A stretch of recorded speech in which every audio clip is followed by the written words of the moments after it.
Hey, it's Becca. I am wanting to show you today how I make my homemade marinara sauce. It is sugar-free, completely homemade with canned ingredients, you know. I'm not the gardener, we all know this. And it's very easy, only a handful of ingredients. You have 3 28-ounce jars of crushed tomatoes, 1 28-ounce jar of tomato sauce, 1/6 ounce jar of tomato paste. You could actually use 2 if you want to. This just kind of absorbs some of the water in the tomatoes. This is not my own recipe. This is a recipe that my cousin gave me a few years back. It's actually for Weight Watchers. It's like for a couple of the plans. I know there's a couple, it changes all the time. It's like a 0 point, very low point recipe because there's no sugar in it. It's all, you know, homemade. You don't have anything, no additives that you're not aware of. Anyways, it is delicious. I have a couple of very picky eaters. One that'll eat most anything. She's really good about that. But I have a couple of very picky eaters and they love this sauce. We've modified it a little bit. That's why I'm sharing my version of it, because I wouldn't just create a video to send you somebody else's exact recipe. So the original recipe calls for like more, it's more chunky. It's got more like diced tomatoes, stewed tomato.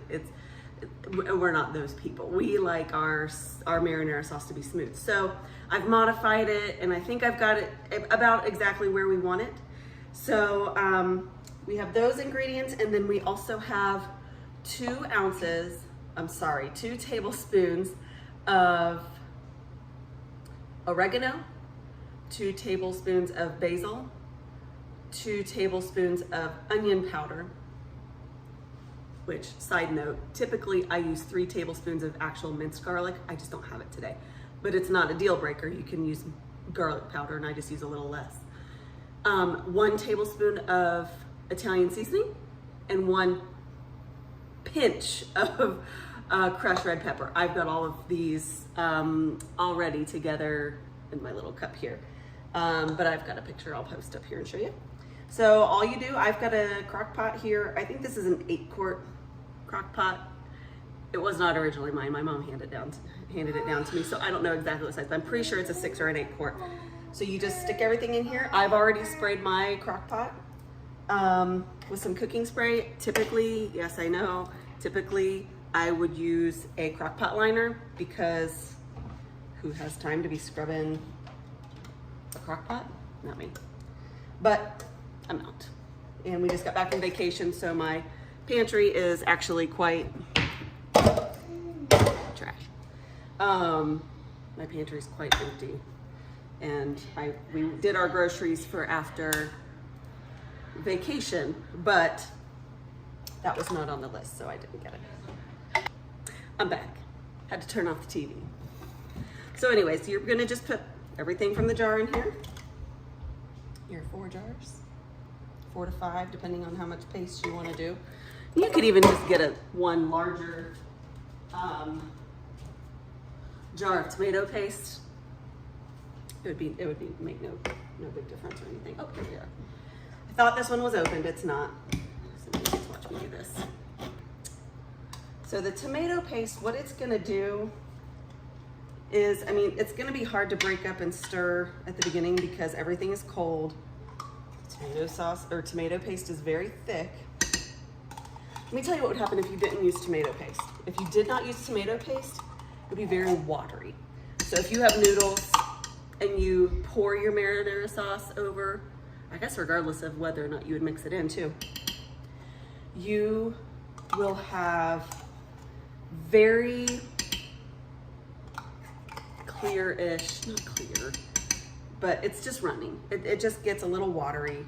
It's just from the tomato sauces and like the juices in the tomatoes. So yeah, I mean, I'm stirring it up pretty good here with my little tablespoon. So it's literally, you just dump in all your seasonings. And then you just stir it all in. So what you'll do is you will cook this on low for 8 to 10 hours. So this is a very good recipe that if you are going to be gone all day, or if you are going to, you know, be working around the house all day or whatever, this is a very good one just to have going. It makes your house smell good. And honestly, there's 2 ways to store this, and we'll go over that here in just a minute. So you can either freeze this in like gallon-sized freezer bags, or you can can it. I've done both methods, and I will probably be doing canning tonight. So I will just go ahead and can this tonight, and I can show you guys how I'm doing that. It's very simple. I just do it in a water bath, because this you can do in a water bath. But I have frozen before. In fact, I think I have it right here. I have frozen right here once it's been done. But anyways, is there a difference in how it tastes, canning versus frozen?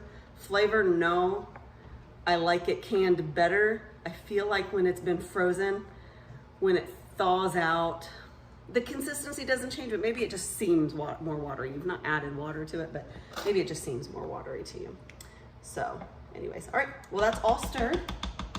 I am going to, because I am particular, wipe off the side of that before I put my lid on. So I'm just going to set this on low for 8 hours, and it's gonna cook. So once this is done, I will show you what it looks like on the inside, and maybe just give you a real quick run through step by step of what I do when I can it. So see you in a minute. Hey, it has been 8 hours, and I am ready to show you the end result and what I do to store it. So I've cheated. I've already taken just a little bit out of the crock pot and used it as part of my dinner tonight. That's that other crock pot way down there. This is my water bath pot. So I think that's Ball brand. I think it's like the typical one that you can get when you're gonna do water bath canning. And that's what you would do, you can do with this. I mean, you can certainly pressure can if that's your niche, but that's not mine. Pressure canning terrifies me, and I'm not there yet. I will be soon.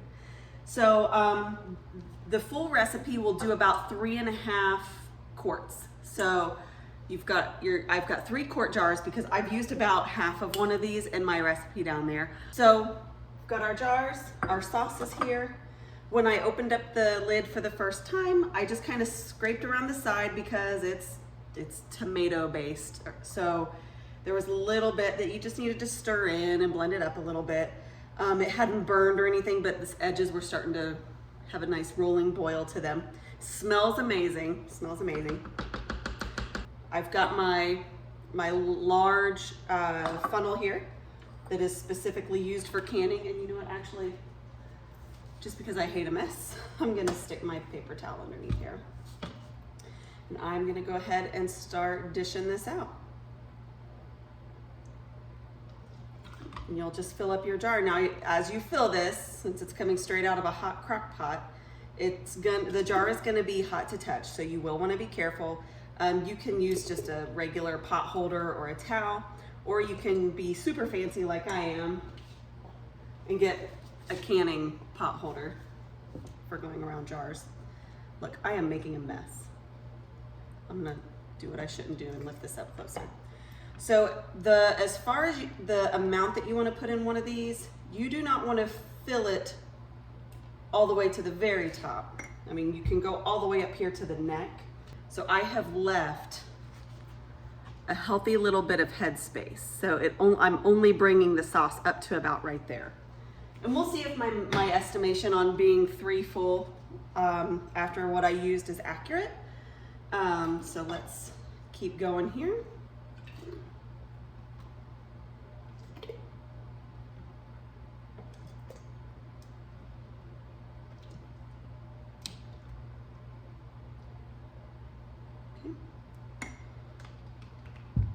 I think that might be pretty close.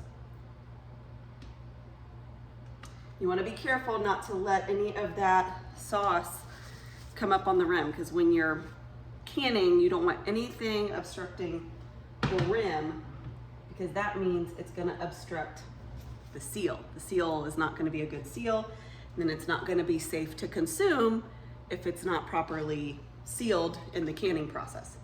It won't properly seal in the canning process with something blocking the seal. All right, we're close. Let's see, we're getting down to the end of our pot here. Let's do a little bit of a tip, get a full ladle. Oh no, I might not be all the way full on this one, but that's okay. That's still a lot of sauce. And I don't think, I've not bought spaghetti sauce in a very long time. I mean, we're talking years. I've not bought sauce in a long time, so I don't know if the price of sauce has gone up with everything else right now. So it's 2020, middle of 2022. So I don't know. All of our groceries are up right now. I don't know if spaghetti sauce has really been affected much, but I can tell you my cost has not really changed a whole lot for making sauce from scratch. So I'm getting down to the bare minimum here. Yeah, I didn't quite fill it up. That's okay though. No skin off my back. Let's see. So that third one got us about to there. Ooh, that's hot. So not bad. That's still a good size. So we won't be using this jar if we're ever entertaining anybody. That's gonna be for, like, if Matt and I are wanting something else and the kids are being picky and they get spaghetti. So that's what they've got. So you just put your lids on there good and tight. I have washed, boiled, and sanitized the jars, lids, and rings. Ooh, that's what this is good for. Because when you need to screw these on tight, you gotta have a hand on that jar. Whoop. Helps if you had a ring on there back up. And I started water not long ago, so these aren't ready to go in the water bath just yet, but they will be soon. So this water, I mean, it's all the way full. That's a lot of water. It'll take a while to start boiling, but once it's boiling, which I can actually go ahead and get these on there. There's a rack that you can set these on. You just kind of space them out evenly so you don't have uneven little, so it's not falling all over the place in there. Once the water is at a rolling boil or starting to be a rolling boil, you can lower those down in there. You will start your timer for 10 to 15 minutes, as long as they're in there with a rolling boil for at least 10 minutes.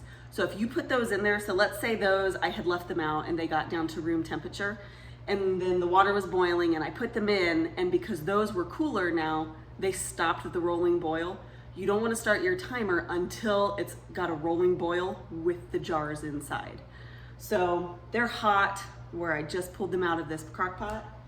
Once that's at a rolling boil, since they're hot and I've already got them in there halfway submerged, I shouldn't have to delay my time start because they're already hot. That's gonna be boiling. It should be good to go. So I'll boil those for 10 minutes or so. Once it's all the way boiling, I'll pull them out, dry them off. You have to be very careful pulling them out though, because again, you're reaching into boiling hot water. So I also use these are like rubber gripped giant jar tongs. So they're super helpful to have when you're canning anything with a water bath.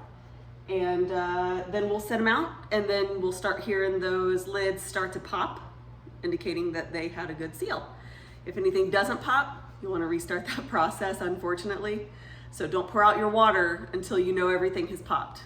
Anyways, that's it. That is the marinara sauce. Now again, like I showed you earlier, you can also just stick this. We could have very easily just stuck all of these in a freezer safe Ziploc bag, stuck them in the freezer on a pan, nice and flat, and they'd stand up nice once they're frozen. They're great for storing in the freezer. So if that's what you wanted to do, you absolutely could. I'm tight on freezer space. So I needed to can I needed to get some stuff in my pantry. This is good like in the wintertime to get, you can do a double batch, triple batch this. That way when you've got all your holiday parties, you can bring the meatballs marinara and get your frozen meatballs, dump a jar of that in there, and you're done. It's just a good staple just to have. I mean, you buy spaghetti sauce, you know, it's just a good staple to have. You can use it in like the dish I made, or lasagna, all kinds of pasta dishes, as a topping, as a dip. Literally, I mean, this is a good staple to keep, and it's cheap. And again, sugar-free. That's the big thing for us. We were wanting to cut back on our sugar intake, and having this makes us feel not so guilty about having pasta often. Now, pasta, it's a whole nother story. But still, when we can give this to our kids on top of pasta, we feel good about it. They're getting vegetable content in there, so it's a good healthy staple to have in your dish. So if you guys try it, let me know, make comments below. Enjoy, and I will see you next time. Ooh, and if you have any other ideas of things you'd like to see, let me know. I'm hoping to show you how I do my jelly soon, because I've got the stuff to do it. Just gotta find the time. So maybe this weekend, or maybe in the next month or so I'll do that. All right, thanks.